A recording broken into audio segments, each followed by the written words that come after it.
Bonjour la famille. Aujourd'hui, on est le dimanche 12 janvier 2025 en Guadeloupe. Ok. Donc, on a une sœur qui depuis un moment se fait harceler par un monsieur qui travaillait dans la gendarmerie, qui est à la retraite et qui estime qu'en fait, que parce qu'il est blanc, il a tous les privilèges. Ok.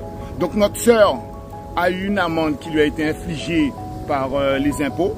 Quand elle est partie à Basse-Terre régler sa dette, son fils qui revient de l'école lui dit: maman, il y a les gendarmes devant la maison, ok? Ils ont pris dans un camion toutes nos affaires, c'est-à-dire tout vêtements, tout butin, meubles, etc.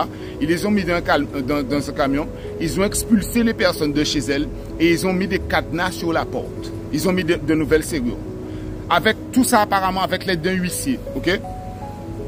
La sœur rentre chez elle. Les gendarmes débarquent et lui disent qu'ils vont l'emmener, qu'il faut qu'elle parte, etc. Ok. Malheureusement, elle n'a pas filmé, c'est ça qui est malheureux. Ok. Donc, quand ils ont vu qu'elle lâchait pas l'affaire pour sortir de chez elle, ils sont partis. Ok. Et ils sont allés interpeller son compagnon qui était un petit peu plus bas.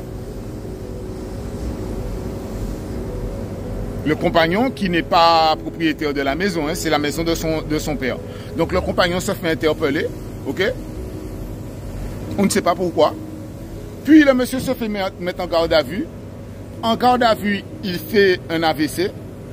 Ok. Elle est appelée. Elle se retrouve dans la maison sans rien du tout. Donc elle n'allait pas dormir à même le sol avec ses 3 enfants. Parce qu'il faut savoir qu'elle a 3 enfants, hein, en bas âge. Ok. Donc, elle se dit qu'elle va partir pour essayer de trouver un endroit où dormir. Il n'y a personne qui lui accorde parce qu'elle avait seulement 30 € sur elle. Et que les logements coûtaient 90 €. Le lendemain, le soir, donc vers 2 h du matin, elle reçoit un appel de son compagnon qui lui dit qu'il a fait un AVC. Ok.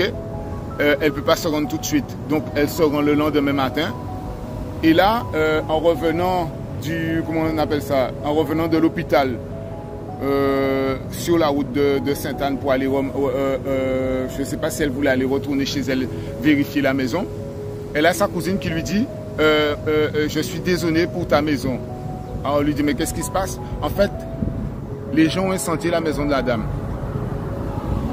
Elle arrive sur place, elle trouve le fameux gendarme là, hein, l'ex-gendarme là avec son fils, qui lui dit: non mais écoutez le tout près de ces gens là. Hein. Le blanc là lui dit: ok, alors vous avez brûlé la maison, on va reconstruire la maison et vous allez nous devoir 300 000 €. La famille, mon niveau de colère est exceptionnel là, ok? Et pour ne pas dire des choses qui dépassent ma pensée, ok?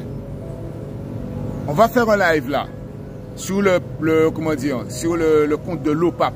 Je vous demande de vous connecter tous au maximum pour bien entendre l'histoire qui arrive en Guadeloupe à notre sœur Johanna, mère de 3 enfants, en bas âge, expulsée de chez elle, alors qu'elle a les papiers et que la maison, c'est celle de son père. Il faut savoir que son père louait la maison pour ce monsieur-là, soi-disant, alors que son père était âgé, malentendant apparemment, et qu'il était illettré. Donc Johanna va être en live tout à l'heure avec nous. Elle va nous donner toutes les explications. Je vous demande de faire un maximum de partage dès que vous avez cette vidéo-là. Parce qu'aujourd'hui, c'est Johanna. Demain, ça peut être vous. Demain, ça peut être n'importe qui. Mais pas seulement en Guadeloupe.